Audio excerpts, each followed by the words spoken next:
Security Council today because the Russian Federation and the Assad regime have launched an all-out air and ground offensive against eastern Aleppo and its 275,000 civilians. Russia and Assad have reportedly launched more than 150 airstrikes over the last 72 hours, killing at least 139 people and injuring hundreds more, laying waste to what is left of an iconic Middle Eastern city. These are people who have suffered horribly in the 5.5 years of war, yet they call the attacks from the air unprecedented in quantity and quality. The Assad regime is explicit. It believes only in a military solution. It says it is going to conquer militarily every last square inch of Syria. And it does not care what's left of Syria in pursuing that military solution. Instead of pursuing peace, Russia and Assad make war. Instead of helping get life-saving aid to civilians, Russia and Assad are bombing the humanitarian convoys, hospitals, and first responders who are trying desperately to keep people alive. Russia will argue today, no doubt, that these attacks are meant to fight terrorism, and that the people killed in this offensive are terrorists or terrorist sympathizers. This is absurd. Look at the facts. In the first 24 hours of their assault on eastern Aleppo, an assault, I would note, whose first strikes were carried out in the middle of meetings here in New York in which Russia was saying it wanted to recommit to a cessation of hostilities, Russia and the regime struck not one, not two, but 3 of the 4 bases used by the White Helmet volunteers in eastern Aleppo. The White Helmets are first responders who bravely rushed to the scene of bombings to dig through the rubble for survivors. Every day they save lives by driving ambulances and fire trucks, and where there are no roads left, running on foot to the homes, schools, hospitals, and markets that Russia and Assad have attacked. And the White Helmets continue to do this, even though they know that the regime routinely carries out now infamous double-tap airstrikes in which they strike a target, wait for the first responders to arrive, and then strike again. A month ago, the world was shocked by the dazed stare of 5-year-old Omran Daknish as he sat in the back of an ambulance after his home was bombed. He was rescued by White Helmets.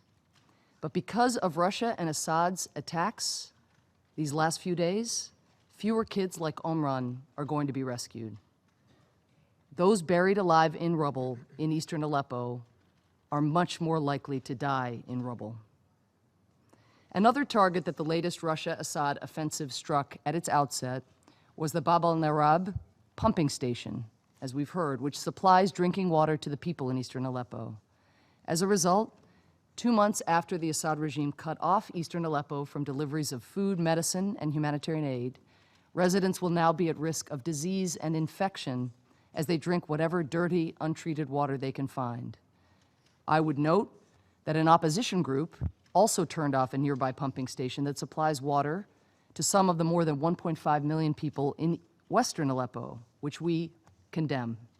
Water should never be used as a weapon of war, and Aleppo's residents should not be forced to drink water that makes them sick, wherever they live.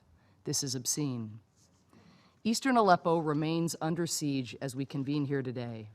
It seems the only items making it into eastern Aleppo these days are barrel bombs and incendiaries that witnesses report seeing dropped by Assad's forces and Russian forces. The combined impact on civilians of relentless airstrikes and blockades is crushing. Fuel for diesel generators, the main source of electricity, is running out. Within a week, there may not be enough power to keep producing bread. Bread. Hospitals, which have already relocated emergency rooms to basements and bunkers in an attempt to protect their patients from routine airstrikes, can barely keep the lights on. Because the electricity is so often knocked out, doctors have learned to conduct operations by the light of their cell phones. And yet each new airstrike brings them more and more maimed civilians who they are forced to treat with fewer and fewer supplies. Look at the photos that people in eastern Aleppo have posted online in the last 2 days. Syrians slumped in blood-spattered hallways. Men, women, and children covered in rags, lying in pools of blood in these makeshift hospitals. Unconscious babies who need someone to pump oxygen into their lungs manually when generators fail. And if these victims need specialist treatment, they can't get it. Even worse, they cannot leave eastern Aleppo. They are trapped savagely, medievally. The UN assembled a convoy of trucks to deliver aid to eastern Aleppo more than a week ago, but it remains blocked by the fighting, unable to drive into this inferno. Russia, of course, has long had the power to stop this suffering. The United States worked with Russia for 8 painstaking months to develop an arrangement that included a renewed commitment to the cessation of hostilities. Just last week, the United States sponsored 2 ministerial meetings of the International Syria Support Group aimed at halting the violence and returning to a cessation of hostilities. We did so not because we think Russia has acted in good faith in Syria. We know, as well as anyone, that Russia has consistently said one thing and done its opposite. We did so because we know that there can be no peace in Syria if Russia is determined to keep fighting this war. And we believe that we must do everything in our power to find a way to halt the violence and get on the path to a political transition, which is the only way to end this conflict. That is why, even now, we will continue to look for any way possible to restore the cessation of hostilities. But it is common sense. A one-sided cessation of hostilities cannot hold. You cannot carry out a massive military offensive and say you are for peace.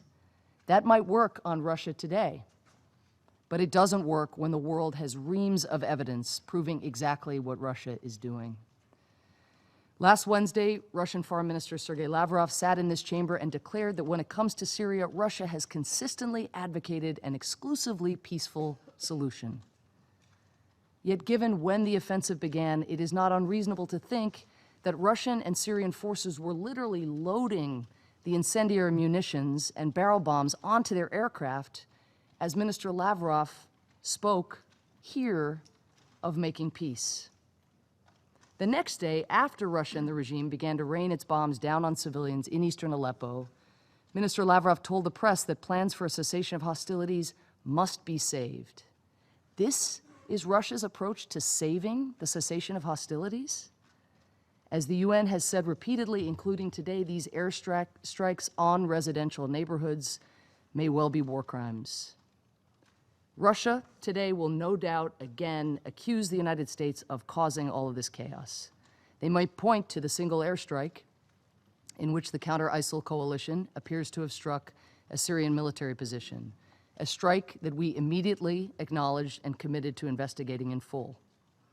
Russia will likely try to divert from its own actions by invoking U.S. actions elsewhere in the past. What you can be sure that Russia will not do today or any day is accept any responsibility for its actions. What you can be sure that Russia will not do is tell the truth. Fellow members of the Security Council, I urge you now to look at the remarks that you have brought today and ask yourself, does what I am about to read reflect the gruesome facts on the ground? Does it speak candidly to who is unleashing this appalling violence?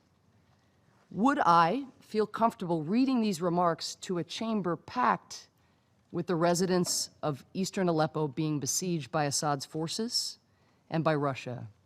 If not, I urge you to speak directly to Syria's grim reality and the people who must live with it day in and day out. This is not the day, this is not the time to blame all sides, to draw false equivalencies. It is not the time to use the passive voice that is so common here in the Security Council. It is not the time to say airstrikes took place or civilians were killed. It is time to say who is carrying out those airstrikes and who is killing civilians. Russia holds a permanent seat on the UN Security Council. This is a privilege and it is a responsibility. Yet in Syria and in Aleppo, Russia is abusing this historic privilege. And while members of this council, certainly including the United States, have a deep interest in having constructive ties with the Russian Federation, history will not look kindly on those council members who stay silent in the face of this carnage. Russia would have this council live in upside-down land, where bombing first responders, cutting off humanitarian aid, and supporting a murderous regime is billed as counterterrorism. Let's be clear, there are terrorists in Syria, lots of them, and all of us have an interest in destroying them. They pose a threat to all of our citizens. That is why the United States leads a 67-country coalition that has rolled back 40% of ISIL's territorial holdings in Iraq and Syria, and which each week liberates more desperate civilians. That is why the United States negotiated the recent agreement with Russia, signaling that we were prepared to work with Russia to fight Jabhat al-Nusra and ISIL in Syria. Nobody has to convince the United States of America of the danger posed by terrorists. Our citizens are often priority targets all around the world. But when Russia is espousing fiction, we have to call that out. What Russia is sponsoring and doing is not counterterrorism, it is barbarism. Let me conclude. On Friday, footage emerged of the aftermath of one of the many recent airstrikes in eastern Aleppo. In the video, first responders dig through the rubble of what was once a building, throwing aside chunks of concrete. And then suddenly, one hears on the video the piercing scream of a child literally submerged in concrete and rubble.